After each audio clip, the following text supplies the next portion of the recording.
Okay, konnichiwa minasan. Selamat datang diucapkan untuk anda yang mengikuti sesi ini secara langsung dan juga anda yang menonton setelah live stream ini berakhir ke sesi kolaborasi stomachofkios.com bersama laman pop KYØSHUTSU Keramai Buzz Pop TV. First of all, saya ingin meminta maaf kerana delay sebanyak setengah jam. Walaupun saya dah bagi late message dekat komen tadi yang sepatutnya start pukul 9.15, sekarang dah 9.30. So moshi wake arimasen deshita. Technical problems. Anyway, seperti biasa, saya Kudo Mari dari laman blog sama chaos.com akan bersama satu a reduced number of panelists dari Buzz Pop untuk memberi reaksi dan ulasan siri anime Chainsaw Man berepisod 4 hingga 8 yang disiarkan di laman streaming Anyone Asia setiap malam Isnin. So anyway, because of a limited number of panelists, hari ni tak ada World Cup match anyway. But here we have Anri Alwi, Isekai Waifu Hunter, with us as usual. How are you today? I'm feeling chama-chama, konnichiwa, salam salome deswa, and good evening my cute students. I'm feeling fine. Anyway, mungkin kita mungkin tadi saya terfikir juga ni kalau dapat panelis lagi seorang tapi dia tak nak bercakap ini. So anyway. Yes. So it'll be two humans and a devil watching us today. So dan juga pada anda yang menonton sesi ini telah live stream ni berakhir, silalah langgar kepada laman YouTube Stomach of Chaos dan Buzz Pop TV supaya anda tidak ketinggalan untuk menonton live stream kami yang akan datang. Dan jangan lupa untuk tenyeh butang like. So since hari ini kita akan marathon 5 episod, apa kata kita pergi terus ke reaksi satu ayat. Okey, reaksi satu ayat kita hari ini. Kita akan kali ni saya buat overlay, tak macam last week. Reaksi saya satu ayat saya untuk kelima episod ini, I think it's still safe to say lah. Say hello to the Public Safety Department's Devil Hunters. So especially that of Special Division 4 ya. So what kita ke Anri. So what's your reaksi satu ayat throughout? My reaksi satu ayat is one word, shocking. There's always something shocking every episode. They're going for the shock value for this anime series, and it's working lah. But there's a lot of parallels to Evangelion lah, which I will discuss further later lah if anyone wants to hear. Yeah, no problem. Because in my personally I've only read this is the only Fujimoto IP that I'm reading currently. Yeah. I've got another one called Fire Punch, which is weird. It's got some shocking things in it, but whether or not dia macam sengaja buat ni untuk shock value ke, I'm not too sure, because it's, for me, it's like it is what it is.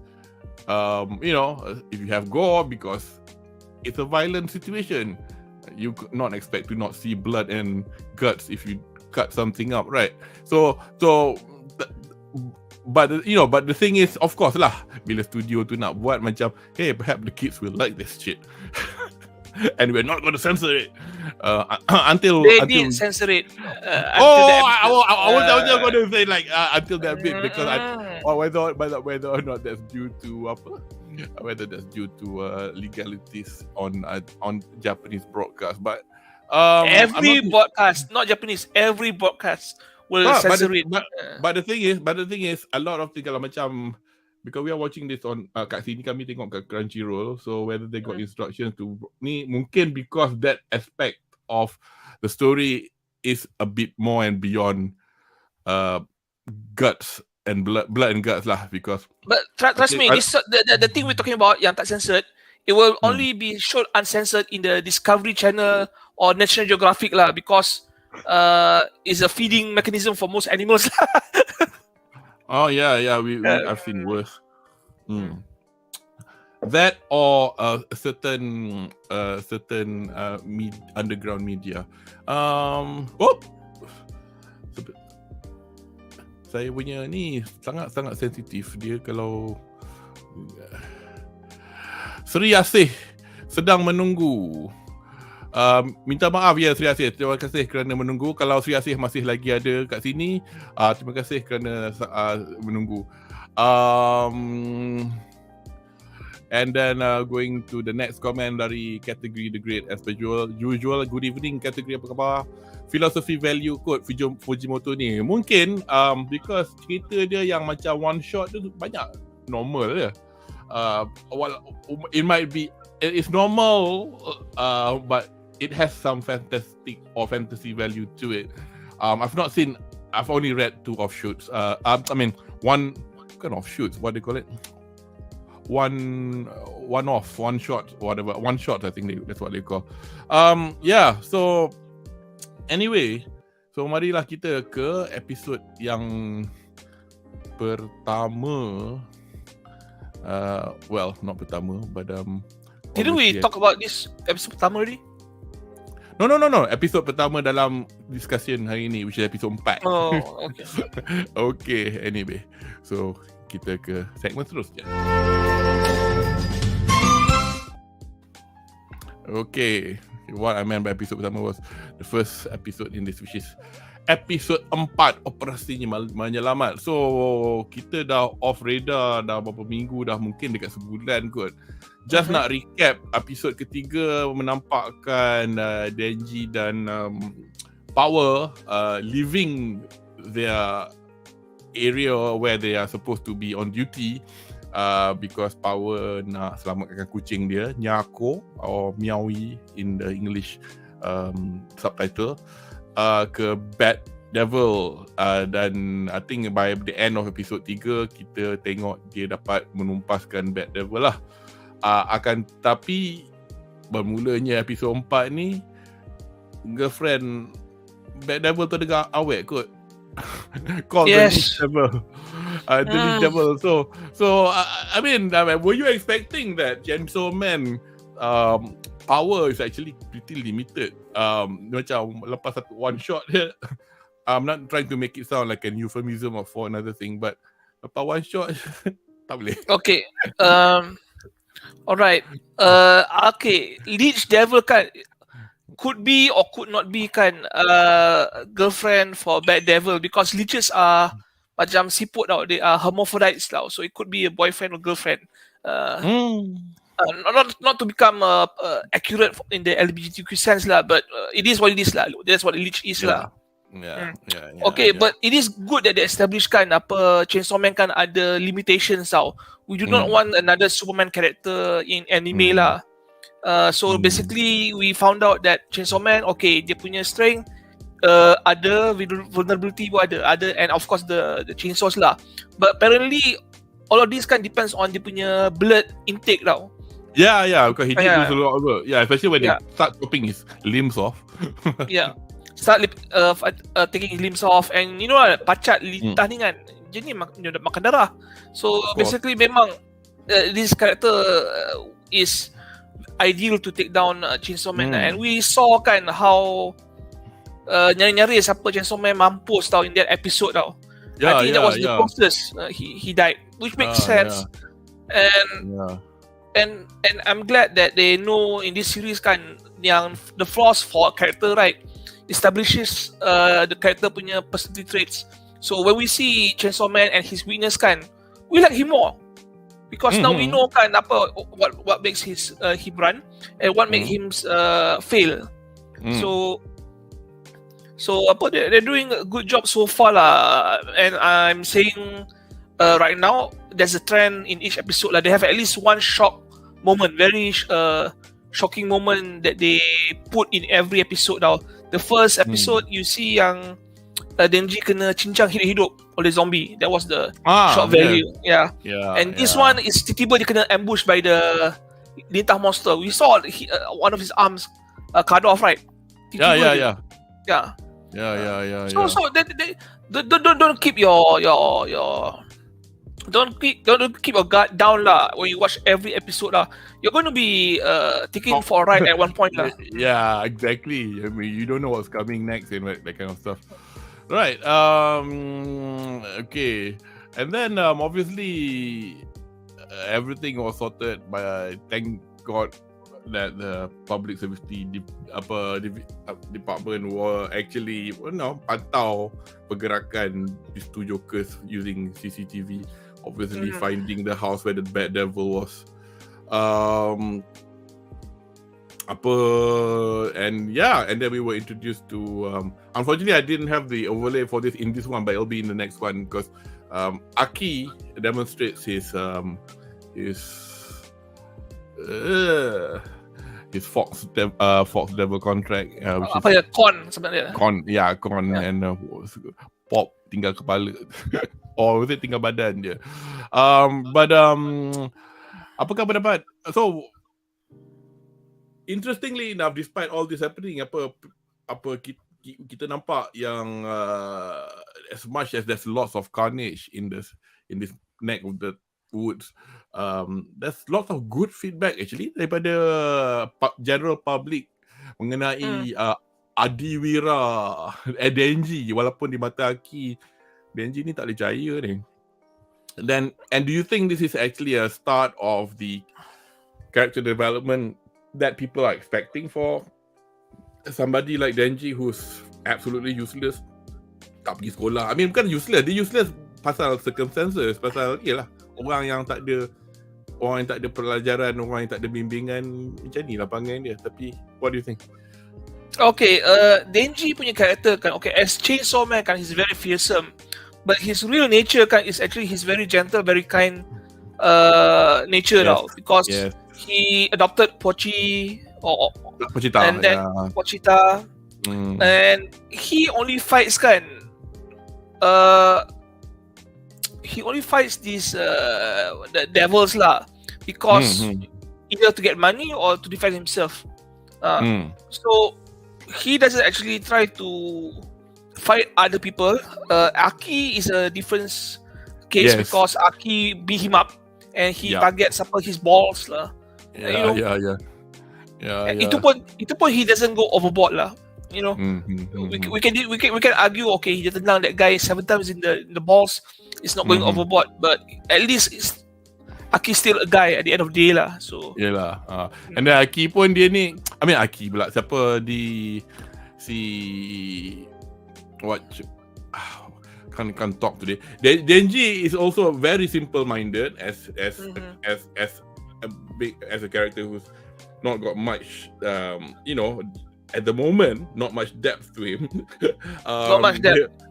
Because dia macam Makima suruh, okay, or if there's anything in it, if there's anything in it for him, that's his motivation. Simple motivation, but at the end of the day, I think daripada like you say just now, correct, as you astutely pointed out, there's a kindness in him that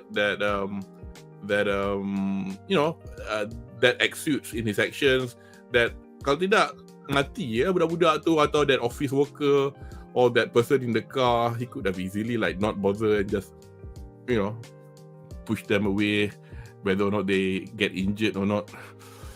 And so everything ends well, kind of, but not with some degree of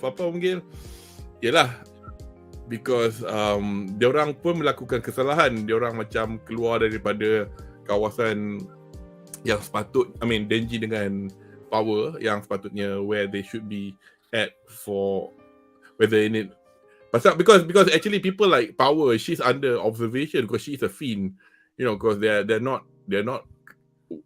actually worried, you don't want to let her loose, and now she's going out, getting on the train, going outside to go to see the bad devil. And in the end it meant that as you can see from this episode, Power kena ikat tengkuk dia macam, and they had to ask DENJI, was she really weird, or was she gonna be killing him or whatever. At the end of the day, it's all to do with the cat, and Then let her go lah. And let her go. Yeah, no. No. See, No. Let her go in the sense that, okay, Aki, you take care of her. Sorry, okay, you say? Okay, Denji punya kindness kan plays into part, but also dia punya selfish part lah, because he didn't report power kan, because he wanted those titties. Oh yeah, that's his motivation. His motivation. End, yeah. Food, Makima, titties. Because dah dijanjikan kan. Yalah. So, tapi what do you think of Makima though? Making Aki being the person take care of these other people. I mean, he's like, not another psycho in the group. Okay, So, I can tell you this as a ajaran hidup lah. If you are in company of a woman and she treats you like Makima, taunts you, baiting you with sex or tits or whatever this kind. She doesn't love you and she's using you. So I don't trust her. Yeah, I'm telling honestly, Makima's manipulative, and I wouldn't trust her even if she give me a mountain of pussy to trust her, because this is how a manipulative person works now. Okay. Trust me. Makima is evil. I can tell you that much at this point. And I don't read manga. I can tell. Man, she looks so perfect. She looks so calm. Everyone loves her. I don't trust her. Because if you want to, go to sleep with this guy, right? Be like him, At least she's a slut, sluttish. But at least that's her nature. So even sluts have, good hearts. I'm not sure about manipulators lah, but it is what it is. Anyway, kita ada a couple of colourful points from chat. Okay, first one, the less colourful one, category the great, bertanya, adakah Aki overpower sebab con? I don't think it's an overpower thing. It depends on your contract with your devil. I mean, if your contract only says aku nak kau buat aku Maggi masa aku lapar, tu je lah.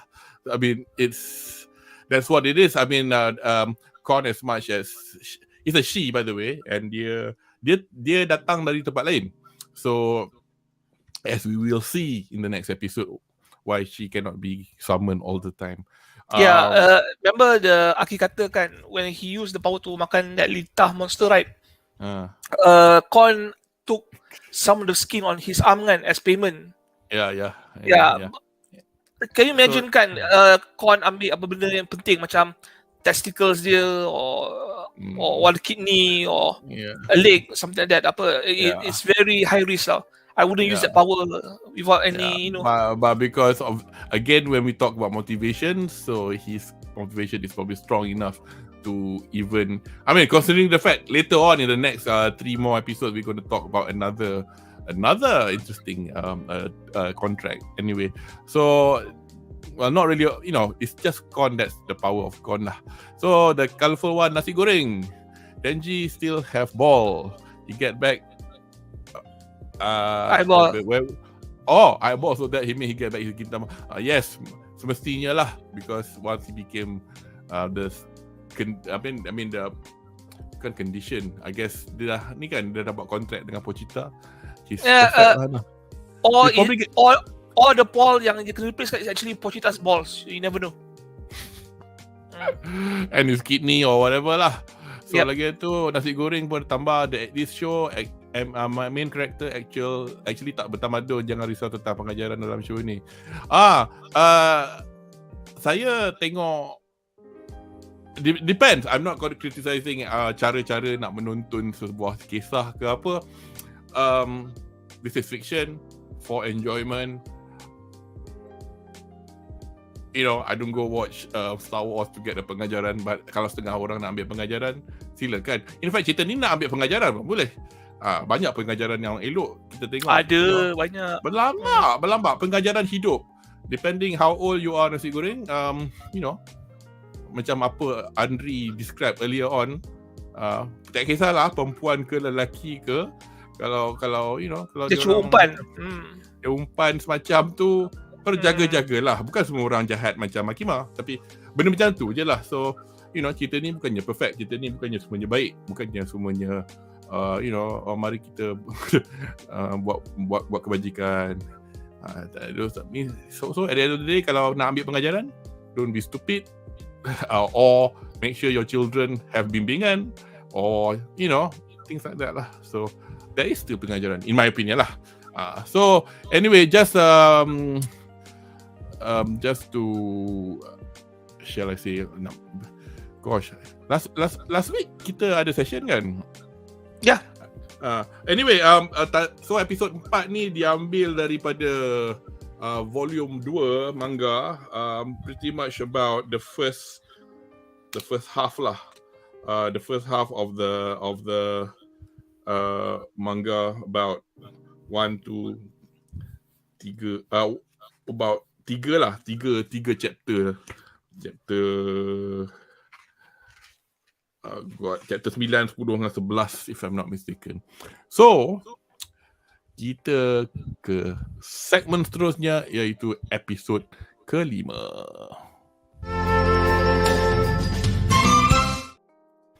Yes, episod ke-5 yang bertajuk Gun Devil.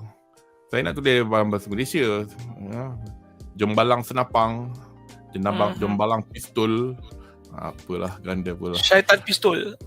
Syaitan. So anyway, jembalang senapang ke whatever the hell it is, mengandungi satu in the first 5 minutes of the episode, obviously follow up dengan lupa tadi cuma kita duduk cakap pasal at the end dia orang dah Makima dah suruh Aki take in power yang tak reti mandi, yang tak reti flush tandas. Tapi masa DENJI dengan ya Allah dia tunjuk berus warna brown tu, gua macam and then masa tu lah power datang nak okay, nak saya nak tunaikan janji. But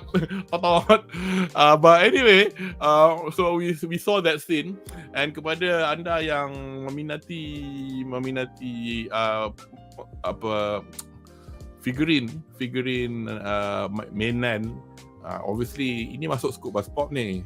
Bos ni dulu pernah cakap mainan, tapi mainan tak banyak apa diperkatakan dalam session ni, tapi because saya minat mainan, there will be a figurine, a scale figurine of power. Banyak, of course, banyak lah. Dekat pre-order sekarang boleh pre-order, ada pre-order untuk yang gambar dia dalam, in fact ada yang macam ni, memang posing dia macam ni. Aniplex buat a few thousand yen lah. Tapi ada satu company ni nama E-Stream, dia buat power posing atas tandas tu. Tangan sebelah dia tengah pegang something. I will not say anything more, tapi tengok sendiri lah. Dia bakal akan keluar, pre-order is being taken at the moment. It'll be out next year. But anyway, so impian DENJI tercapai. So anyway, obviously the next time dia pergi office, dia frust lah, dia cerita kat Makima kan, okay dapat pegang, tapi macam tak adalah macam best sangat. Apa reaksi anda tentang penghuraian The Birds and the Beasts dari Makima untuk DENJI yang sememangnya seorang pemuda tak berpengalaman dengan alam dewasa? He's a boy. Pendapat bos? Lies. Makima's lying. She will not fulfill the words. Power is a devil. The problem is there is truth and lies as well. So yalah. Half lies, even worse. Okay, I don't trust Makima. I dengar cakap dia kan, I'm like, I'm trying to believe you, but I cannot. Every word that comes out is a lie. It burns, man. At least power kan, sombong dengan irritative apa tone ni kan, condescending apa tone. At least kan dia kotakan janji dia tau. You want my tete? I give you my tete. Nah, ambil 3 times. Bukan 1, 3. 3 round. 1 for 3. Makima, I promise you this. After you do this, after you do that, gun devil this. Bloody bitch. I'm pretty sure at the end kan I'm gonna become sacrifice or dead. I wouldn't get to pay to collect whatever thing you promised me. That's just what I think about Makima. Yalah. I don't trust her. I know, but at least DENJI get to cop a feel lah juga in that office of a check. Anyway, cop a feel. Tapi kan, it's not actually willing tau. Makima is like baiting. Lah, of course lah. Tapi kepada I'm talking di mata DENJI, dia mana tahu apa dia kan mana faham benda-benda ni, dia tahu benda tu best. Yeah, and then obviously dengan janji manis Makima, it made it feel, this is better actually. Ooh. It is better, but I have to tell you something bad about Makima. DENJI kan, he's a simp for Makima. Oh yeah. Simp, apa orang panggil? Anyway, so and then in the middle overlay, now we're entering. Tak tahu lah, I'm trying not to go into spoiler territory, but I think there's a few concepts here that is probably worth talking about because sekarang kita dah masuk territory ni, kerana tajuk episod ni pun Gun Devil. So kita dah diperkenalkan dengan this Gun Devil ni. So is this an actual manifestation, seekor jelmaan fizikal seperti zombie, bat, leash devil yang kita dah tengok baru ni, atau hanya sebuah konsep abstrak atau kiasan, atau in English they call it an allegory? Because as you can see, I couldn't find a better overlay punya format. I wanted to actually make that bigger. Ada satu gambar orang tunjuk perasaan kat US about gun control, and then obviously in the middle picture kita dah tengok flashback yang melibatkan keluarga Hayakawa Aki. So anyway, so the first question was, what do you think of this Gun Devil? So as I said, whether it is an actual physical devil like like the bat or whatever, or whether it's an abstract concept, and then you can answer, and then we'll go on to the next question about Aki. Okay, I'm. I mean, that's what you think lah. You don't have to be correct. I know what it is. You know what it is. Okay lah. Okay, I have two guesses lah. Yeah. I got two guesses lah. Gun Devil is actually an actual devil yang ada physical form, but because highly powerful lah. Possibly the most powerful devil in existence lah. And he has the power to actually create other devils with his bullets. So I think that's what's happening right now dekat Japan, ke Tokyo kan. You see Aki and the gang kan hunting out all these small bullets kan. And for some reason all these devils kan ada these bullets. They probably human, tapi ketembak kan jadi devil. So possibly that's his power lah. Actually corrupt people with dia punya bullets lah.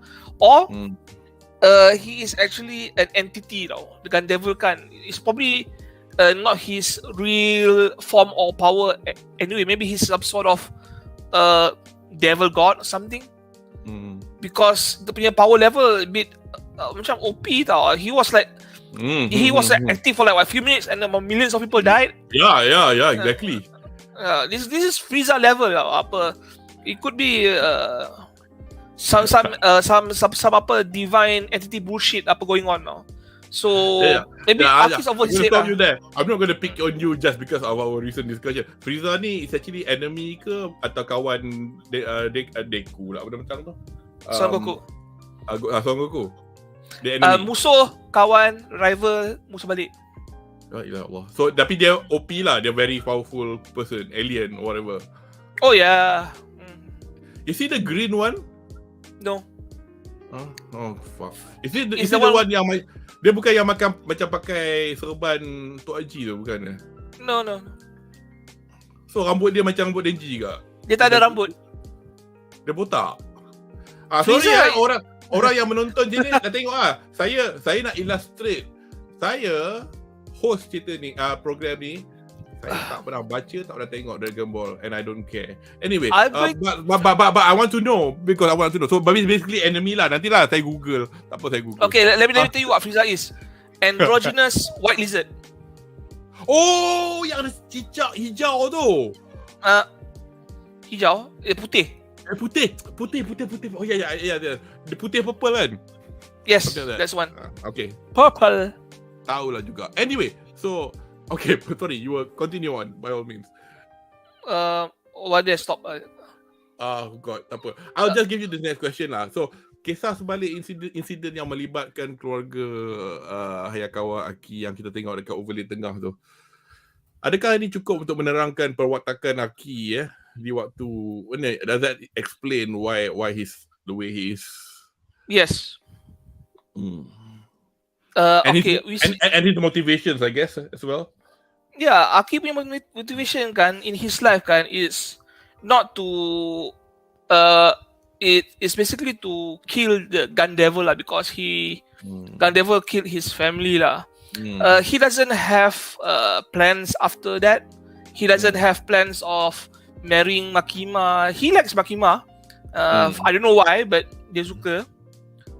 Maybe Makima ada pheromone. I think Makima bela dia macam dia bela Denji kot. It's not shown. It's not shown there. Yeah, probably. But he has a sense of responsibility. I think it's a coping mechanism tau. He is very responsible because he wants to keep focus lah on his mission lah. He could drink himself get drunk every night, but it won't help him kill the gun devil lah. So he took up smoking lah to alleviate dia punya stress and anger. We see this when he tried to make Denji quit lah. He knows what's going on. You go down this road, you'll die. So that's why he needs a lot of coping mechanism. He cooks, he cleans, he lives a straight life because it gives him a distraction and focus tau. Denji is a free spirit. He is not well attuned to this lifestyle lah. It's very high risk. He wants this guy to fuck off. Not because he just maybe has some good in him. Said kesian budak ni. Maybe I'll beat him up and chase him away so he can live a normal life. And of course that's not possible because Mama kata she's gonna kill that guy who she's gonna fuck up if she helps him. That's pretty evil. So we had established that Aki is a tormented soul in this series. He does appear to be so lah. Yeah, he'll never be happy. I'm pretty sure he's gonna die in this series. He's so in suffering all the time. So maybe death is a release for him. Ya, kepada chat yang siapa yang dah baca manga, saya dah baca manga sampai habis. So is the series over? No.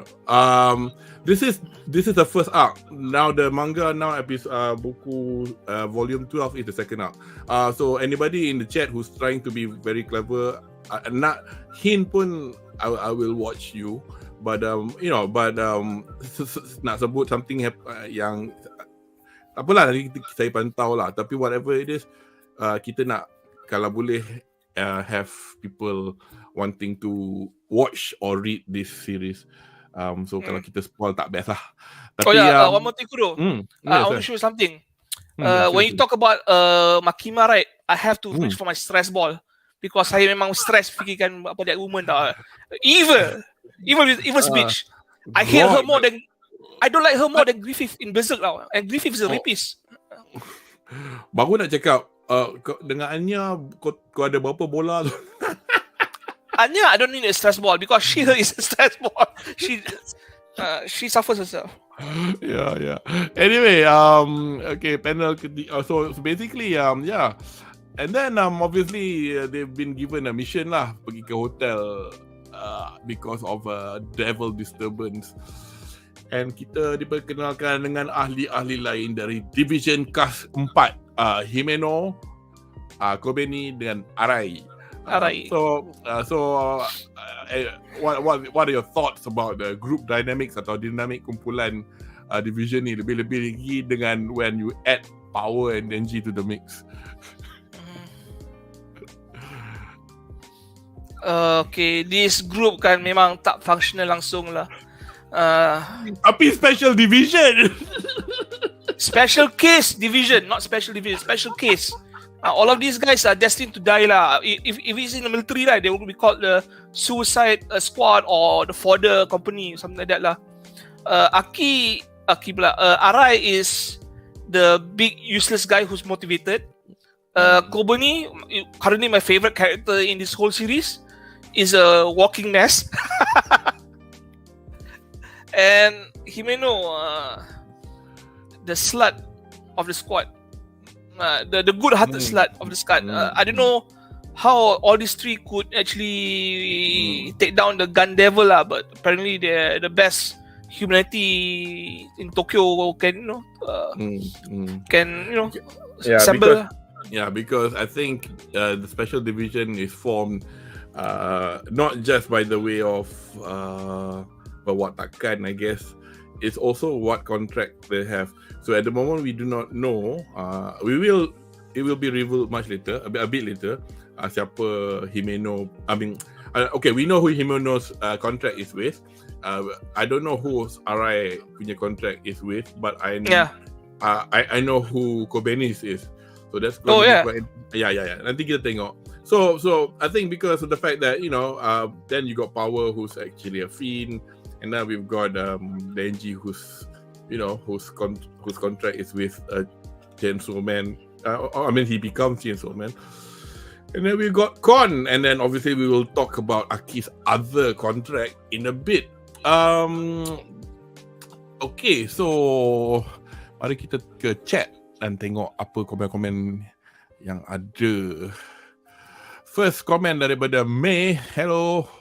Selepas DENJI dapat menikmati wanita, dia terus ke alam lain. I believe you. Nasi goreng. Oh, too much information. Itu saya tak nak kata apa lah. DENJI spoil saya, 24 years old. Category the Great. It is gun devil motivating. Yes, of course. Yeah, after what happened to his family, gila kau, adik dia nak ambil glove je kan. Flipping neck, dia tak sangka pun. Dia mula-mula macam tak nak layan lah adik dia. Tengok adik dia dalam sakit-sakit pun nak main game dengan. So macam mana dia tak jadi macam tu? Okay, to be fair right, as an eldest child, memang nak main dengan adik-adik kan memang sakit hati tau. Sometimes you just want to play by yourself tau. And then budak dia ngacau. Dia tengok, aku rasa tengok lah what your jarak umur kan. I guess it comes to a point where I have to admit, dulu at one point aku fikir balik, aku sedih sangat-sangat lah juga. Tapi when you were kononnya you dah teenager, and then your younger sibling is probably still macam sekolah rendah age and want to play something that's sekolah rendah, and then you macam apa ni tak cool lah. So tapi yalah, tapi itu satu benda yang family dynamics lah. And then okay, nasi goreng did explain how, of course, we'll talk about that when we get to the episode/chapter, and I will not touch on that now. Okay, kita dah penghujung episod ke-5, dan mari kita ke segmen yang seterusnya. Yes, episod ke-6. Where's it? Oh yes, before that, I'm just gonna say hello to our slut with a heart. Himeno. Himeno dilakon suarakan oleh seorang, I've heard of her name before, Maria, Mariya, 34-year-old Yokohama native. She's known to have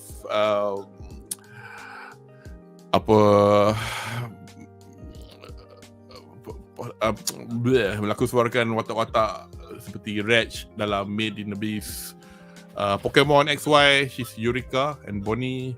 She's in Tiger and Bunny. She's in Fairy Tail as Levi McCarden. I'm sure I've seen her somewhere else because semua manga-manga dalam list ni, anime dalam list ni aku tak. I've seen Kakegurui, but not but not the compulsive gambler. Is that the name of Midari? Midari Ikishima. I don't know. I'm not sure which one is that. But not the main character lah. Midari, I think is the crazy one yang suka tetak those death challenges lah. I think that's the one. Oh, yang actually looks like Himeno sikit tu kan. Dia macam ada. Yeah, I think she have an eye patch. Yes, she had an eye patch. Oh yeah, the psycho with a gun. Oh yeah. Saya terpaksa masuk ke Google nak tengok. So, oh gosh, 2 eye patch. So yang ni eye patch kanan, yang tu eye patch kiri. Anyway, so kita ke episod ke-6. Denji KOROSE bunuh Denji. Tapi inilah Himeno dan Kobeni, siapa best girl? Fight. Come on in the chat. Come on, chat. Siapa suka Himeno? Himeno. Anda semua dah tahu lah kita orang suka yang mana. Tapi for me equal lah. Himeno dengan Kobeni dua-dua I like for different reasons. I just want to point out, right, the slut Himeno, right, I like her, but I prefer Kobeni better lah. Yeah. In this picture, right, she said Kobeni hold on tahu. Yeah. Okay. Mute. Okay, in this picture, right, Himeno asked Kobeni to give the double piece, but it's actually a slut inside joke lah. It's actually the Ahagao punya post tau. Okay, this is what I say they give you all the shock value sikit or even hidden, you know. But to explain the reason why I prefer Kobeni over Himeno, despite how Himeno is actually a bit more likable in terms of character. Kobeni has a lot of flaws, and she's a walking mess. So in a sense, we see her as the most lousy of the group, and for some reason, if you can accept all that, we can actually like her better than any other character, though. Yeah, she's the most relatable, most human. So I think that's why I'm more leaning towards her. Plus, it is entertaining to see her lose her shit all the time, tau. Every noise dia buat bunyi it's like I know. I love her voice. In fact, her first time kita dengar suara dia dekat kapak, dia macam tu je. And then masa dia mengamuk dekat Arai so you're a double agent. Lidah terkeluar. Pasal apa tu lah, macam dia cakap lah, I mean I'm doing this because parents aku nak bayar aku punya brother pergi masuk universiti. Dia orang kata kalau aku tak jadi benda ni, aku jadi sex worker. Betapa kurang ajar je keluarga ni. So because the family dah label dia as useless, so why we should bother? You see bila dia dah panik losing her shit, she is mumbling bullshit, and then she's telling us apa benda yang kita tak perlu dengar, and it's entertaining as fuck. Okay. She's entertainment. I love her. Please don't kill her off. Yeah. So we'll see. Anyway, aku suka bit yang masa dia orang tengah, obviously when they were stuck in the hotel because time stood still, and then they pretty much just lepak je lah, tak buat apa, tidur je. Tapi aku je. I mean power lah for me is the most kurang ajar. Dah lah tak cukup dengan makan bagi habis, dengan dia punya rambling nak jadi Prime Minister of Japan and getting a Nobel Prize. She's bonkers. And then when Kobeni was losing his shit, power gelak. Macam he finds it absolutely funny. Kaki hentak-hentak ke katil. I thought that was quite funny as well. Just to add, so and then obviously we got a little flashback. I mean, you were talking about the cigarette. Cigarette smoking habit that Aki has is obviously no thanks to Himeno. So apa pandangan you anda tentang perhubungan di antara Himeno dan Aki di mata anda, dan adakah mungkin perhubungan ini mempengaruhi tindakan kumpulan ini as a group dalam menangani masalah diperangkap di Aras 8 Hotel by the Eternity Devil? I mean, obviously in the beginning they didn't show much, but whether or not this relationship between the two of them has some bearing lah to whether or not do you think there's any whether this relationship has any bearing in how they acted in trying to solve the problem? Okay, the dynamics between Himeno and Aki, right? It is hinted that they are more than co-workers lah. I think there's a possibility that Himeno actually have slept with Aki a few times lah. They're very comfortable. I tell you honestly, kan, Aki basically has no reservations, but possibly it's just a casual relationship for him lah. And it is also hinted that Himeno may have the same relationship with her previous 6 partners. Yeah, which makes you wonder why she's very attached to them. Kan macam pergi asyik-asyik balik ke kubur letak bunga. Yeah, because we have to understand kan, one of the coping mechanisms in a very high risk job like this kan is you create emotional attachments kan that could be over the friend limit lah. And that part when the girl tampar Himeno, right? I'm pretty sure kan the girl is upset that dia punya pasangan mati, and possibly trust hinted kan that she slept with the partner lah. It's not confirmed, but Himeno is not telling the whole story lah. But she's slut, but she's not an evil slut lah. You know, because you understand. I think she's insecure as well. I mean, she's that's as like you say, her coping mechanism. She sleeps with her partners. Yeah, which is something that you should not be doing in real life. Seriously, because saya bekerja bukan di Malaysia, tapi saya dah tengok phenomenon orang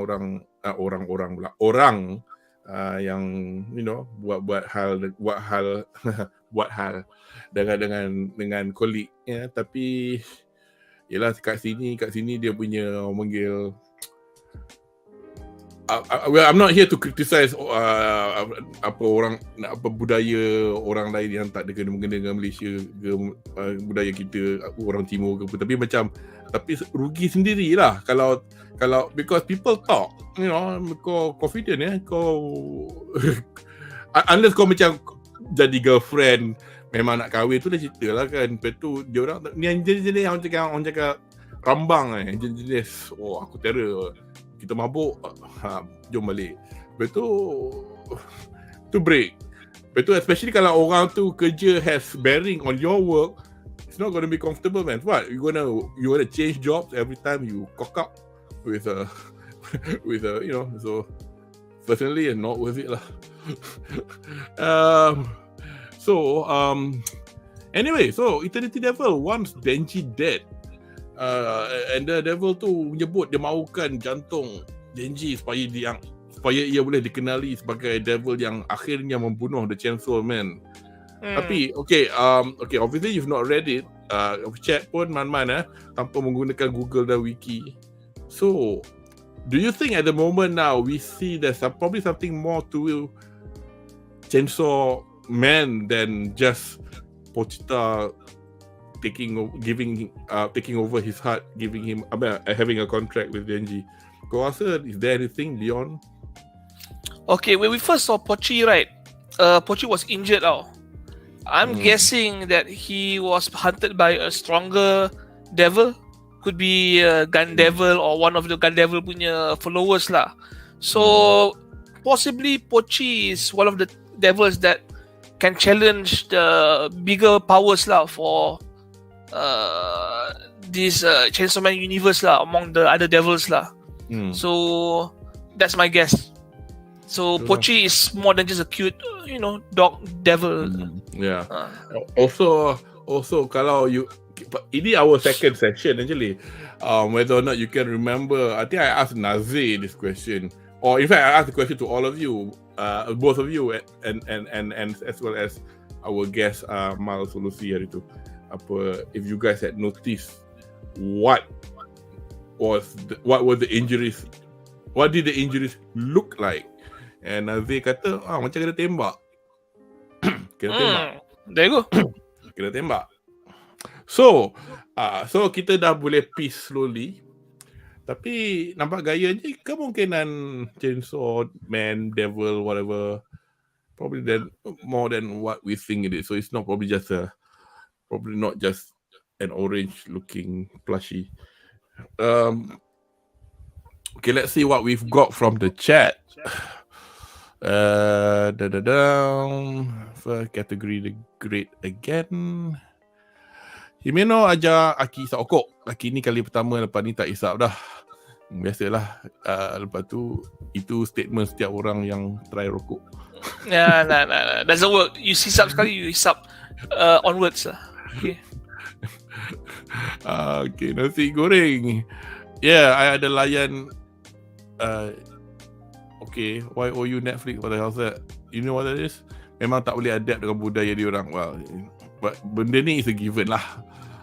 I'm not saying that I'm going to be a goody two shoes, telling people what to do and what not to do, but yalah, kita ada akal. Just choose lah what you do and what you can't do. So I'm not too sure what YOU is. Let me just quickly. Have you got any other last comments on this episode? While I do this. Yeah, I wish company has its own show lah. Okay, it's called You. It is called You. A psychological thriller. Okay, on Netflix. Anyway, I've not watched it. Jarang tengok benda yang Anyway, so let's get rid of that. Yes. So kita sampai penghujung episod ke-6.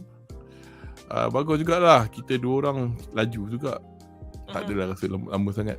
So kita akan segmen ke seterusnya, episod ke-7.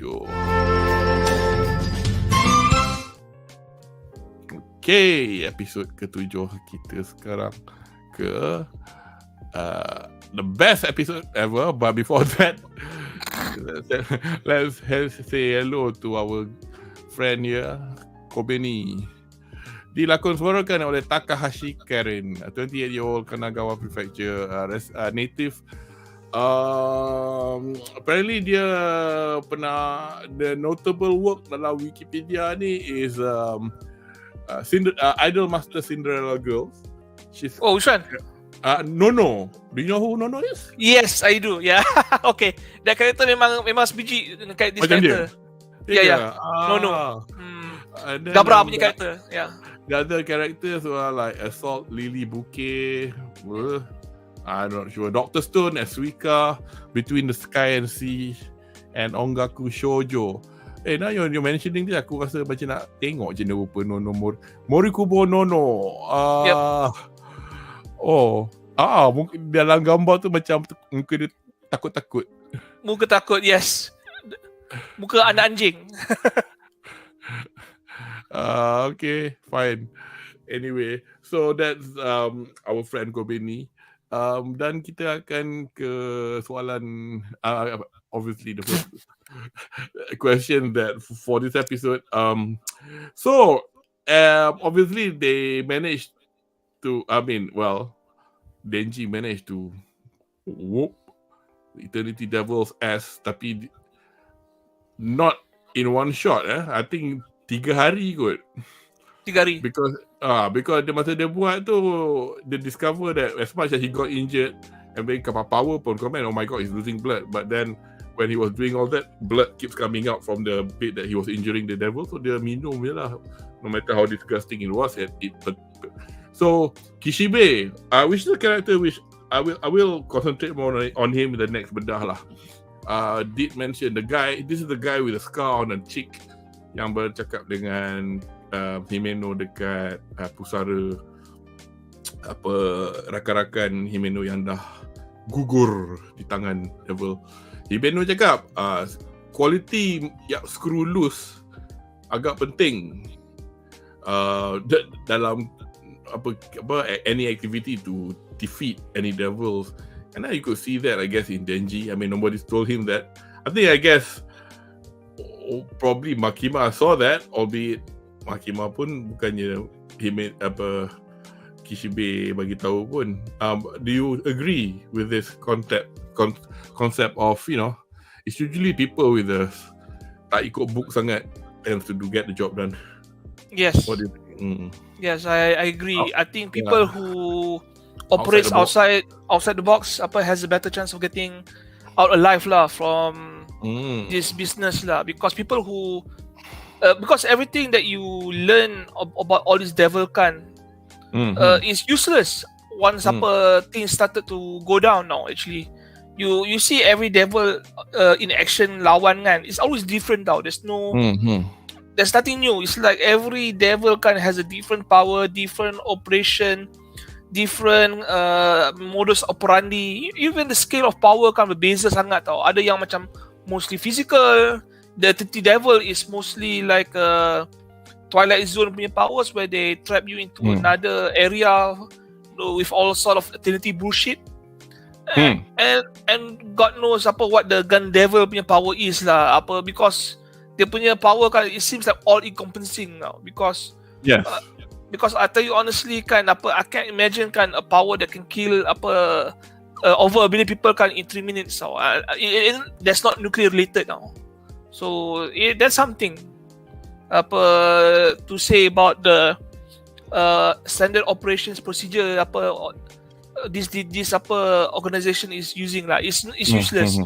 And the fact that you have 6 partners kan from 6 different type of hiring periods kan is proof that you need some organizational changes in the HR and operations Sorry, I just changing my camera at the moment because I wanted to. I just realized I forgot something about it. So sorry that you have to watch my chin. Yeah, exactly. I mean, people like Kishibe got it right. I mean, in a way, so everybody else in the group. I mean, a bit screwed loose. I mean, Aki looks straight laced, but probably kita tak nampak lagi kot dia punya, you know, kelusan screw dia.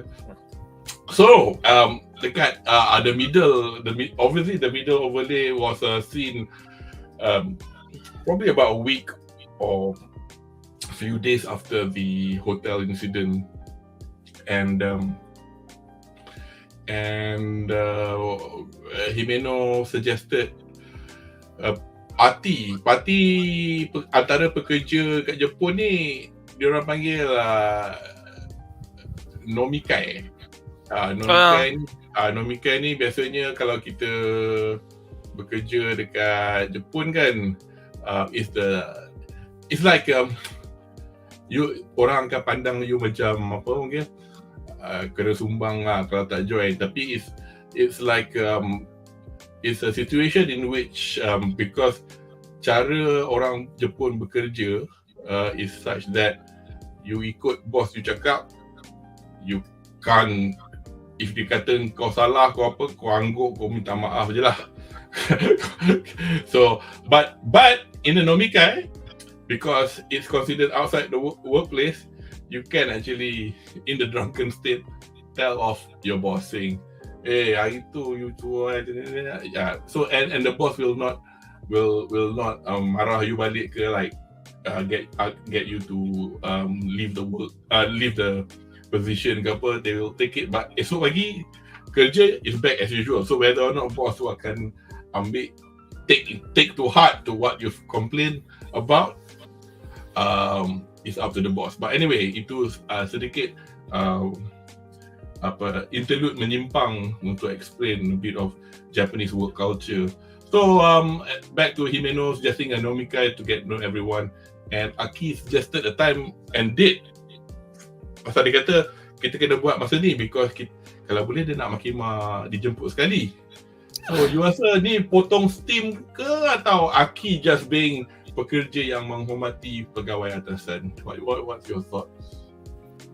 Okay, Aki is good natured lah, and I think this is what his way kan to actually get to improve the team's dynamic cooperation dynamics lah. Because Himeno ada cakap kan okay, a lot of shit has happened. Kobeni tried to kill DENJI. Arai basically has a self-doubt because he was useless during the whole eternity devil episode. And they know that if they don't do something kan, kalau tak ada friction among the team, they're gonna lose Kobeni and Arai because they're probably gonna quit. But so the most logical thing kan for Aki to do is to actually take a chance with this kan and actually enjoy themselves having this outing lah. Because it does improve the team dynamic afterwards lah. Because you see Arai helping DENJI in the toilet, Kobeni smiling, enjoying the free food.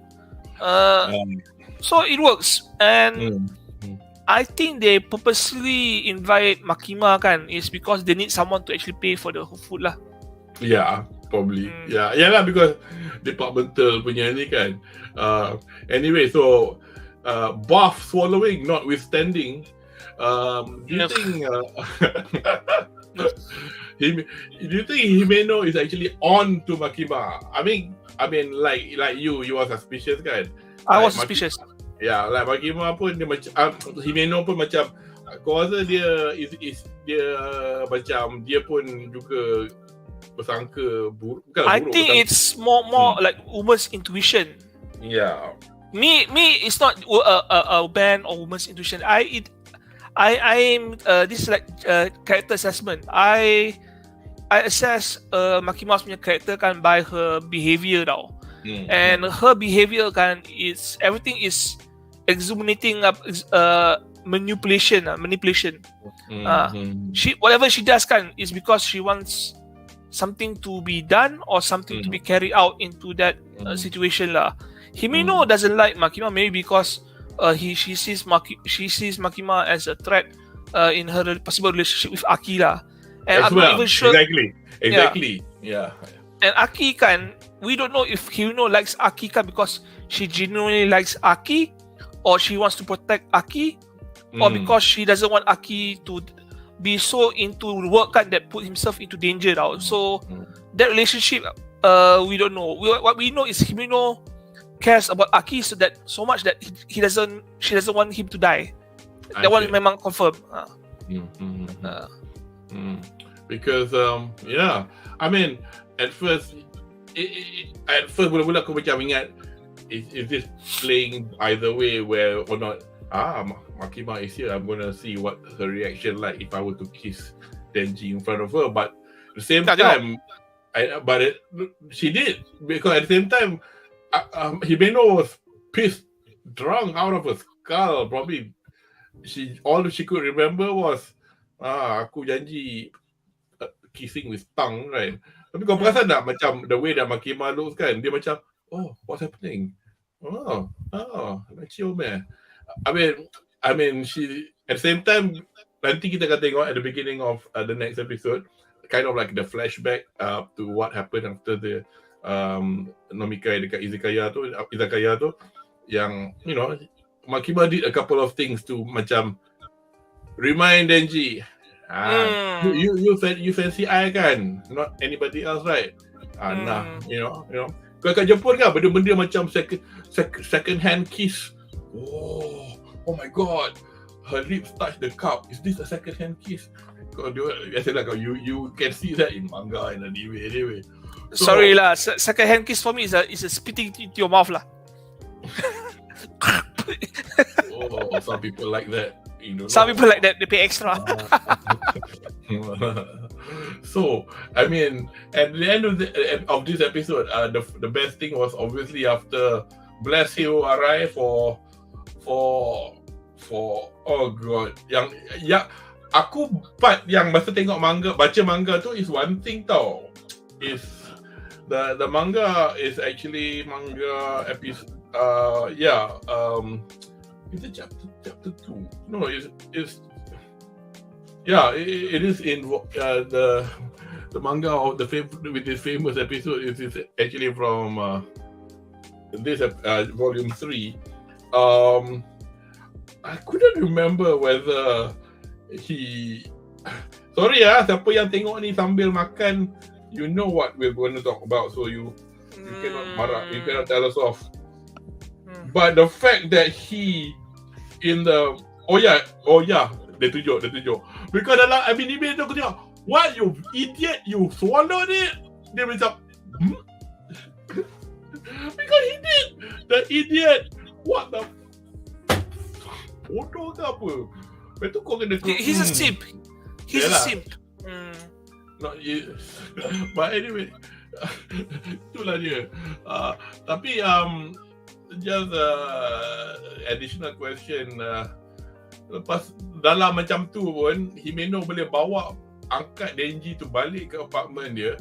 Tapi itu kelakarnya because I thought at the end of the drinking Denji was still alright to stand up to get that lollipop and whatever, but yet yang bawa balik Denji ke rumah is not anybody else but Himeno. So at this point, do you think, I guess we know what's happened, but katalah at this point masa kita tengok episod ni, do you think Denji punya keimanan akan sway tak when she asked him to do it with her? Because at that point, Okay, this is my complaint for next episode lah. But all points kan, they would have been doing it tau. Okay, Denji is a simp and horny simp, and Himeno is an attractive woman who is in the mood now. So they would have done it, but because of some plot reasoning kan, which I think is bullshit kan, in the next episode kan, they didn't do it, and then they suddenly become friends, which actually is a step down in the story lah, because it's not logical. Okay, they have sexual attraction to each other. And if you say Himeno kan tak sampai hati nak conquer dengan Denji because he's 16 kan, keep in mind kan that the legal age of consent kat Japan kan is like 14-15. I'm not sure 13 areas lah. Even younger. Tapi as I think we have discussed this before, that a lot of city councils are aiming to make it 18 lah. But okay, it doesn't matter. Denji is legal, so it is not an issue. Yeah, tapi I'm going to touch on this a bit because in the next week, because of the fact that this will be covered kind of like a recap, but a nice way of recapping it in the next episode. Tapi sebelum tu kita tengok chat apa satu je by category grade. Aki belanja, rasanya tak kot, rasanya Makiwa aku yang kena belanja. Dia ada budget untuk department. Claim to HR. Claim. Anyway, so kita dah ke pengakhiran episod ke-7. Not bad, we're going nicely towards episode 8 now. So mari kita ke segmen. Alright. So episod seterusnya, episod 8, serangan hendak tembakan. But of course this is not like a shonen recap macam cerita Naruto atau Bleach ke apa, tapi actually dia macam tunjuk a different angle, and it's also animated and storyboarded by another director, and gosh, I can't remember. I've written it down somewhere, but I forgot to read. But anyway, kepada siapa yang minat bab animation, this guy is quite good. There's a lot of comments about this person on social media. In fact, there's a few images of the key animation on I think either on Twitter, taken from the blog. I'll get this correct now. Sakugaboru.com. Hari tu aku confident je. Sakura blog. Bila aku tengah edit kan, macam apa kejadah aku cakap ni. It's Sakugaboru. Anyway, so obviously when Himeno was trying to take his pants off, found the used chopper chops, and obviously it flashback. And we were talking about second-hand kiss, that kind of thing. In my opinion, I mean, there's a question to this, but because the fact now kita berdua je, kita macam borak-borak je. My question was, pada pendapat anda, adakah Himeno sebenarnya sensible jika dilihatkan daripada dia punya penyesalan esok pagi over breakfast? But before you answer that, let me just, I think she was pissed drunk, regardless lah, because I've never been drunk before, so I wouldn't know lah. Things happen when you are drunk that you can find your way home, blah blah, that kind of thing, but you cannot sometimes remember intention dan sebagainya, because basically I think whether or not that was a reflection of her insecurity bila nak being overprotective over somebody, so and I mean, they put joking, oh thank God I didn't do it because I don't want to be caught doing it with a minor, blah blah. But yeah lah, as I said, memang betul 13, tapi macam a lot of jurisdictions of late lah, in the last 5 years, if I'm not mistaken, they are trying to change it, or if some places dah change. So whether or not the author had that in mind, they're not going to change it because Japan has a reproduction problem. Birth rate issues. I know, but there are better ways to do it. I mean, a lot of them are actually having different kind of views on this anyway. I mean, bab kahwin muda ni is quite an old thing. I mean, it's like a legal version of what we had in the past. Like my grandmother married at the age of, I don't know, 14 or something like that. When in 1929, zaman-zaman dulu, because I'm the one to go macam zaman-zaman dulu putus haid, you're a woman. In olden times, this is not a promotion of the PEDO word, but in olden times, women were women at a very young age, because orang tak pergi sekolah, kau kena jaga rumah, kau kena jaga ladang. Dia orang cakap, once you dah tak main anak patung dah, you are a woman. So, unless you sound like Kobeni, tak tahu lah kan, then you go like, Rrr. But anyway, so that's my thoughts lah on and I think dalam duk mabuk pun dia macam, Allah, kau ni minat sangat kat Makima. I mean, it's a typical trope that you see in stories where people are yang ada bed scene, adegan ranjang yang tak jadi, the guy had to sleep somewhere else. He was on the floor with his chopper chop. She probably like, fuck off lah, go down to sleep or whatever. But tapi that's how I see it lah, that scene. One more thing, just a little trivia. In her drunken state, dia dok cakap, semua nak kat Makima, kau minat kat Makima, Aki minat kat Makima. Tapi in Japanese, nak kata as well is the word mo, in Romaji MOU lah, mo. So Aki mo, Denji mo, lepas tu dia buat jadi Ushi, because she was drunk. Bukan dia buat bunyi lembu, lepas tu dia buat Ushi is kau. That's why in episode 7, if you just wonder why was she doing that, the subtitles didn't do it justice or whatsoever. I was laughing my head off, like bangang punya joke.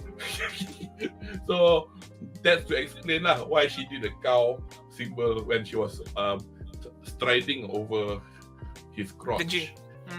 Anyway, the most important thing in this episode, the coordinated attack on Special Division 4. Okay, before we continue on that, right, I just want to say kan, Makima gave that chupa chops, right, is to halang Denji from doing anything with Himeno. She knows something's going to happen, so she made preparations now. Phoebe. Cock block. Huh? Yeah, cock block. I don't know, not because she cared about Denji's virginity. No. She just wants Denji to be, just to be, subservient to her. Obsessed with her. Subservient to her because obviously for other reasons. Yeah, you're right.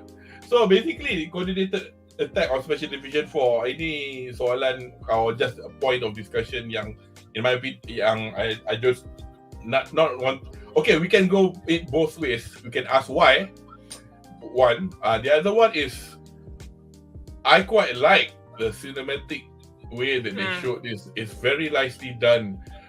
You just feel the tension, you tak sangka petua tu ada pistol, orang ajar lah. I mean, not all those scenes like I tried to capture. I didn't capture all of it lah, including the one in the little ramen shop, and then Makima got shot, and her colleague got shot in the head. But that is one. Any ideas what's happening? Yeah, I think this is a agency restructuring program. Usually when an agency macam Makima kan is going to be replaced kan, they cannot afford these people to be out in the open unemployed tau. So it's like a burn notice lah. We have to get rid of these people, and we have to make it look like it's like they were killed in action by a rival enemy entity lah, instead of the own organization lah, because they seem to have everyone's location, everyone punya patrol pattern kan down to a T tau. So and the scale of things happening kan, it's so organized kan. This is you have an inside job assistance already. So I'm guessing this is like inside job by the punya employers tau. They say okay, they're doing their job, they're doing a good job, but we need to do something different, and we have the means to do something different better. So we need to get rid of these people because in our organization, next phase, they don't have a place here. So the most logical thing to do is get rid of them. And they cannot just tangkap them and create some bullshit charges lah. And then because they have to go to trial. So the most convenient way is for them to get killed off in action lah. So we see that they hired outside contractors, assassins, hitmen to do all this lah. But I tell you honestly, I don't trust Makima. I don't trust she's dead lah. Okay, I don't trust her. Chat Storm. Okay, we're gonna go. It's still the same section, but I've got because I think this episode was very, very, very, very, very, very, very important. Right. So we've discovered we've got this other person. So I'm not too sure whether I want to talk about this afterwards or not. But we'll see. Katana Man. Katana Man, or dalam kalau tengok dekat kalau in the Japanese website they call it katana sword. I mean they write it in katakana padan depan, and the word Katana Man and Big Snake Lady. Big Snake Lady. So Kon couldn't contain Katana Sword or Katana Man. Why do you think that was?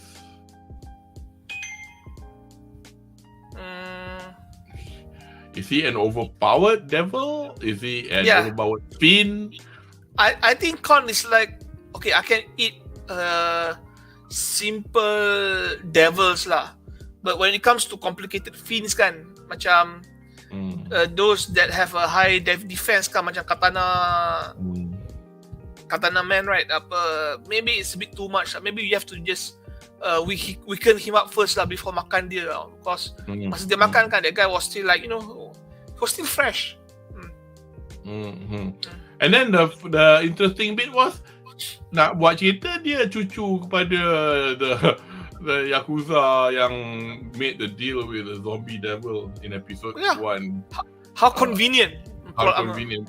Oh, yeah, but tak apalah, tak kisah pun. I mean, it's of no consequence. But the reason that I was mentioning whether why Kon couldn't swallow this person And then in fact, this guy just got it's being blocked by the word live 12-120-03 at the moment on my screen. But kepada siapa yang boleh nampak ke atas kan, korang mampus.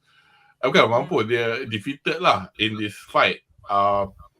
Tapi gosh, okay lah, kita discuss part ni as if kita macam fans, macam discuss could it be, yeah. Similarities between the appearance of Katana Man and Chainsaw Man? A bit, ada sedikit persamaan. Katana Man is and Chainsaw Man kan, they look like the persona of the Persona 5 character punya first persona power tau. I don't know what's it called lah, but the similarities are there. The same design, the weapons are on their forearms and the forehead. So the design is quite the same. Whether this means that they will be long time opponents and rivals is one thing, or maybe they would become allies in the end because they have a shared destiny bullshit. Also another thing lah. So the plot runs deeper than this episode lah. Yeah. Tapi dulu saya pada penonton yang pernah mengikuti sesi Chainsaw Man kami dulu dulu nak kata macam banyak sangat episod, taklah banyak, satu je. Because kami buat session ni macam satu session buat 3 episod, session ni buat 5 episod. Saya dah pernah tanya, kalau kita buat gambar rajah van, manusia, devil, Finn. Kan? Finn, gambar Raja Van subset ke dalam Devil. Tapi ada lagi satu type. Tapi pasal rasanya macam nanti dia akan cakap lagi lah. So, tapi it's a clue lah. There's another type. So, have that in mind. Ini macam kira saya foreshadow lah untuk penonton anime only. Macam sebagaimana saya buat hint kenapa Pochita punya injury dia macam kena tembak. Kali ni saya nak cakap ada lagi satu subset dalam macam mana wujudnya relationship between devil dengan manusia. Because Mamat Katana ni macam susah juga nak belasah dia. And then, as you can see from the second inlay, are you surprised that she has contracts with the second devil called the Cursed Devil? I mean, that was the reason why Himeno was adamant, don't use the sword, because sword 2 is the manifestation of that second contract. So what are your thoughts on him having 2 contracts, man?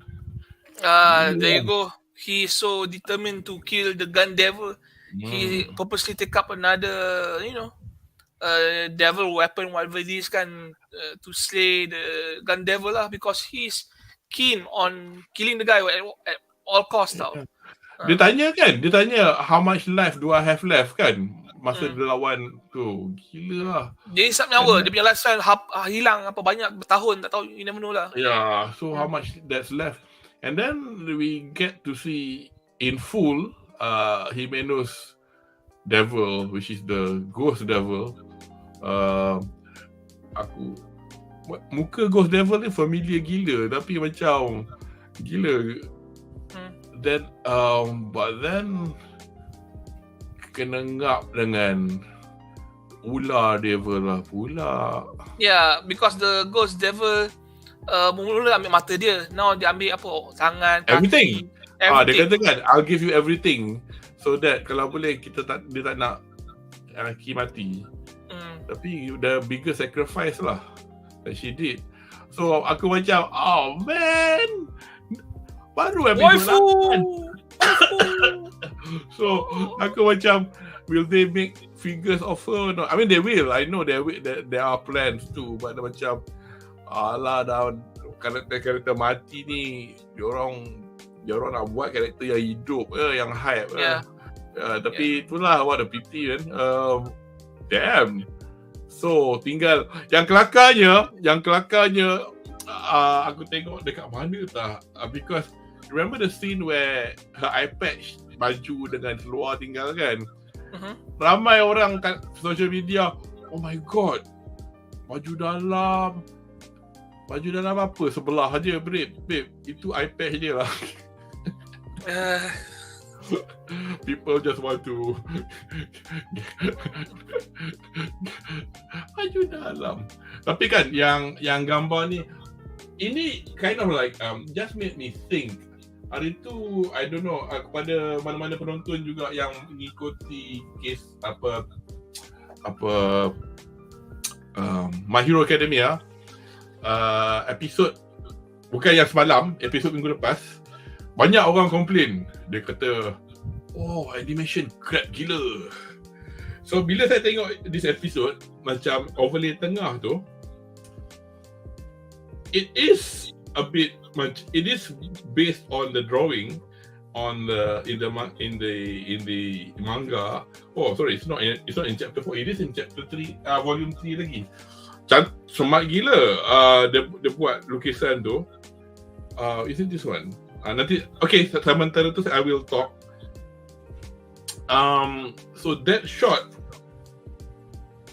kalau nak kira pun macam jugalah My Hero Academia yang macam orang komplain, alah gambar cleannya, tak nampak macam manga pun. Tapi actually kalau saya nak defend the mappa, okay, this is the actual drawing. It's a smart looking adaptation still. So I mean, they played with I think the problem with the shot in the My Hero Academy punya episode tu is because nak kata dia orang tak bersalah, tak juga, ada juga, because some of the strokes were very lazy. Tapi dia lawan broad daylight. Ni pun lawan broad daylight juga, tapi because dia orang lawan atas langit kan. So there's no other way to draw blue skies, white clouds, other than the way that they drew it. So rasa macam ini macam Pokemon lawan, tapi banyak fans yang invested dah baca manga. Bro. The fans kan, they should be grateful kan that the people are actually doing a great job telling the story. When it comes to the animation wise kan, just take it as it is tau, and be grateful that it's happening. I understand that, tapi kau kena bear in mind juga. I mean, these people are not going to like burn all their books like some other Not yet. Not yet. Yeah. Because I think benda macam ni orang akan macam in passing je lah, because they've been, come on, it's been 6 seasons. Do you think they're gonna easily? But I can see the point, because kalau studio tu bodoh tak reti buat daripada dulu lagi, kita faham lah juga. Masalahnya dia dah buat elok-elok sebelum ni. Yeah, but you have to understand, season 6 kan has been stellar so far, and this little complaint kan is done with justification. They were fighting during daytime and the sky was clear. It was not raining, there was no drizzling raindrop, there was nothing to change the mood. So they just work with what they had, and the fans have a problem with that. So they if they have a problem with that, then it's just a creative call by the creators lah. Judgment call. Itulah. Tapi it's just I can understand. I will not. Yeah, I understand, but I will not macam dismiss those criticism as tak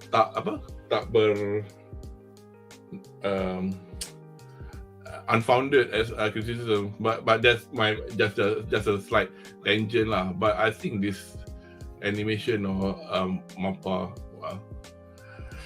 hilang criticism. Tak tahulah dia orang apa bayar RM1 sejam ke apa ke, tapi okay, that one is another thing to discuss another lah. That one is bullshit lah, excuse me. Yeah. Tapi ada momen macam salah kan, bila orang dah dapat apa yang orang nak, orang lupa. Kalau betul lah, if you are really I understand.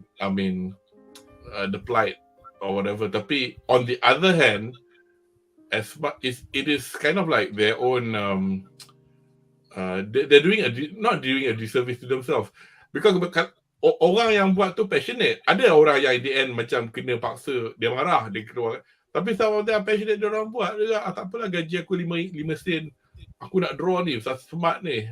There are people like that, unfortunately. And and then the companies dekat Jepun ada term tau, black company ke apa? Black company yang dia orang kerja overwork, underpay, threaten you, kau tak sayang company ni orang semua nak kerja ke sini, bla bla bla, biasalah. But that's by the by. So yeah, he's got 2 contracts, and then Ghost Devil pun kena hentam. So we've met this other person, this girl, the blonde haired girl.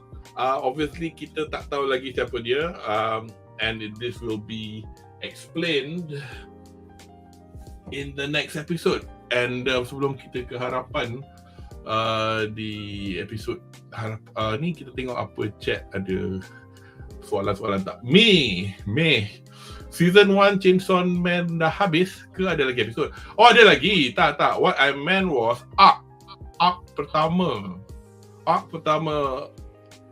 Fujimoto panggil arc ni part 1. He's called it the Public Safety Division arc. Arc ni sepanjang 11 jilid. Kita baru next episode masuk ke jilid ke-5. So, tapi ni dah episod 8. Mengikut MAL, my anime list, I think it's 13 episodes. 13, okay. 13 or 12. Because I rasa macam tak nampak dalam 12. So we have 1 more month. 4 more weeks lah of Chainsaw Man. So I rasa tak tahu sempat ke tak masuk ke cerita yang selepas ni. Because lepas bila kita masuk episod 5 ni, rasanya mungkin sempat kot. Because nak kata season ni habis dengan Katana Man je, mungkin boleh. Tapi rasa macam terlalu cepat. So, ramalan saya tak kerja untuk mapa, that we might see bits of volume 6. But that makes sense lah. That would make sense. Dia tak kata this 12 episodes anime is a core or a season. So tak ada information at the moment nak bagi tahu kita whether ini macam Bleach atau Spy Family. Spy Family kan dah nak habis dah core kedua, tapi tu still season pertama. Or whether or not we're gonna have to wait another year, whatever, kita tak tahulah. Tapi they should not rush it, because kalau the next 12 episode dah boleh bagi habis sampai volume 11, mati lah. Because at the moment volume 12 baru keluar kat Jepun.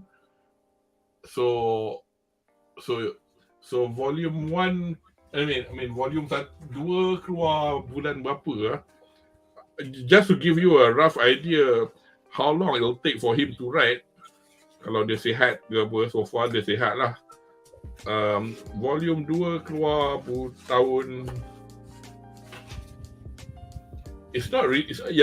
so volume 2 2018, 4 years ago. So don't hold your breath lah kalau kita tengok cerita part 2 tu. Kira dah habis dah cerita public safety department ni. Something will happen at the end lah. Tapi maybe dia akan keluar masa season 2 of No Game No Life. Okay, you need to explain to me that. It's a inside joke among anime fans lah, because people are calling for No Game No Life sequel for the past 12 years. Tak keluar lagi. Okay, we got a few cryptic posts from Kategoro the Great. Yes, Himenowati. Ghost Devil sampah. 12. Oh, you mean 12 tu, volume 12 tu baru keluar, tapi volume 12 tak ada kena-mengena. Or unless you're talking about episode. Yeah, it is 12 episode mengikut Mel. So, anyway, akhirnya kita sudah ke pengakhiran episode 8. Harapan. Wait, not yet. Just a quick one. Aku pun ni pilih colour lain sikit. Ni apa? Harapan. The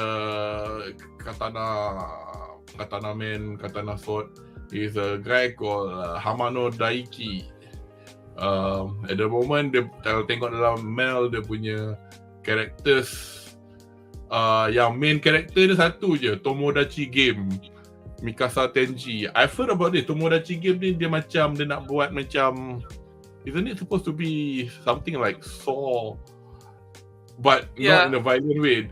There's this little character with macam kartun bata besar suruh orang main judi or curi duit or something like that. What is it?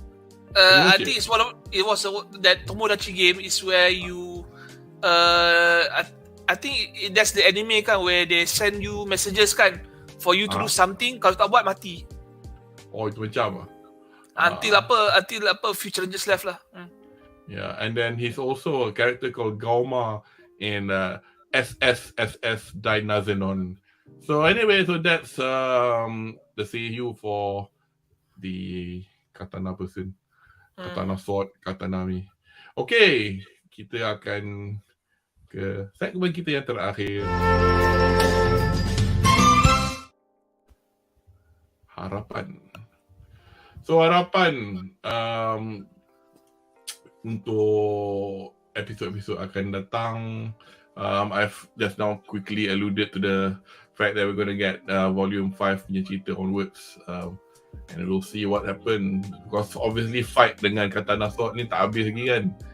Gambar tu nampak dia orang gaduh, so yeah, that'll be quite interesting and see what happens next, whether he's going to spill the beans and tell us where he got all this from, or whether, you know.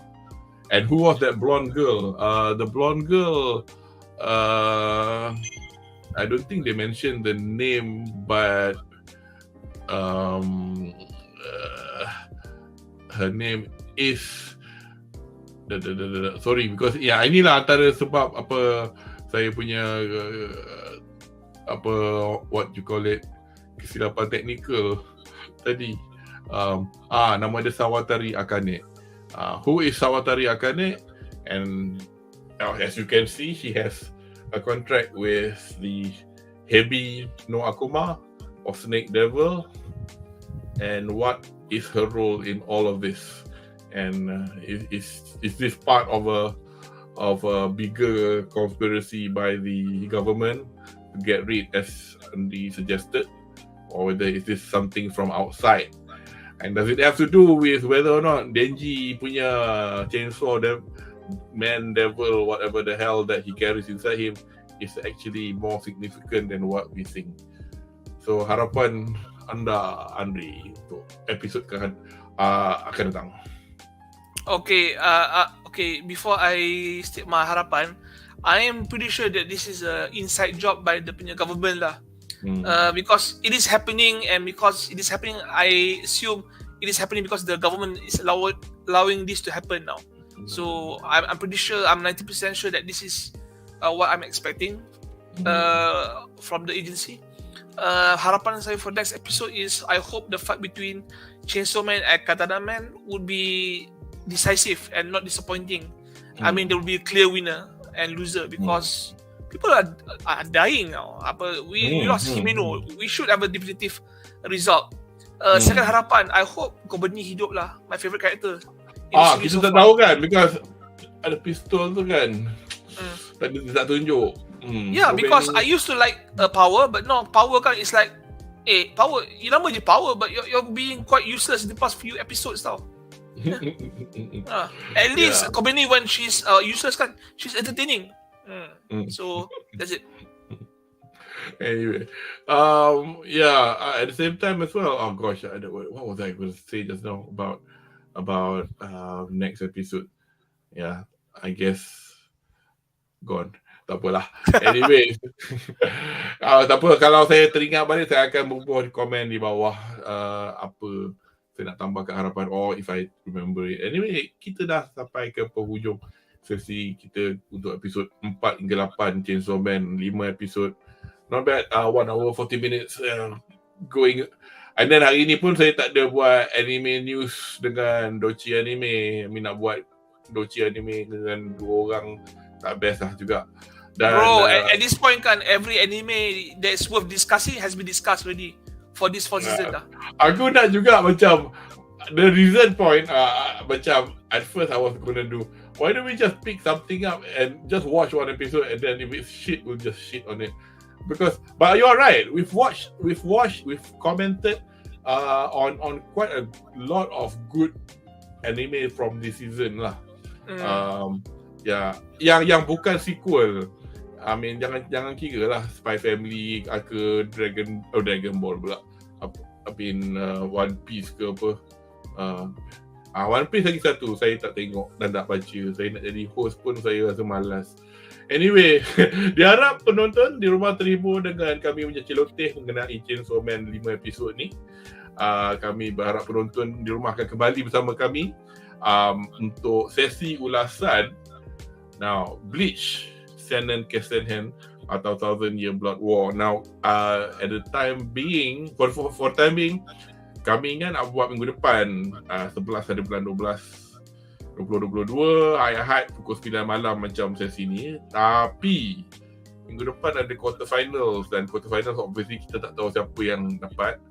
And kalau ada para panelis yang nak tengok football, nak tengok the football, and then para penonton di rumah nak tengok bola pun mungkin takkan datang lah tengok bedah kami. So I think ada kemungkinan kami akan, because 18 sebelum 12 tak ada match, final 19, and then hari 17 ada semi.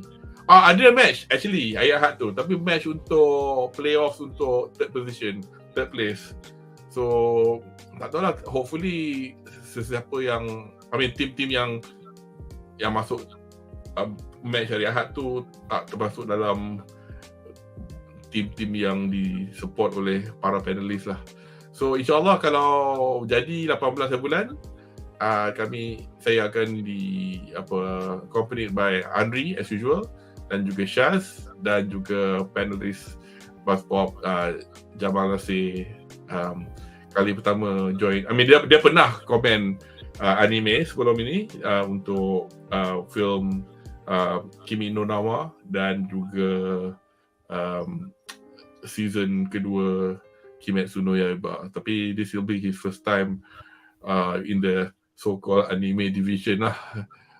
Tapi so looking forward to that, because as usual Jamal has lots of good points to bring about, and we'll hope to see bukanlah heated but a lively discussion.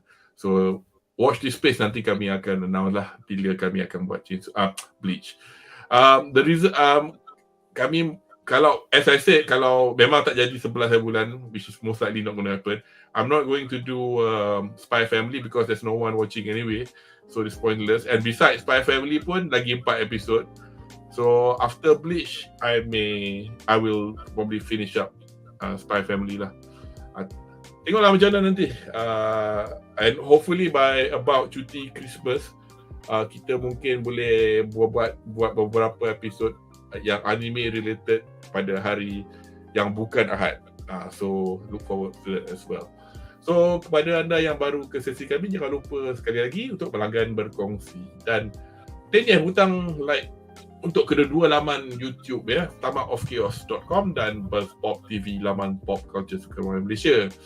So terima kasih kerana sudi bersama kami, dan kepada Anri yang setia bersama sebagai panelis, the only, just have a chat today. Sukarai sama deshita. So saya Kudo Marizu Ijo desu. Mata to de. See you in 2 weeks time. Ja ne.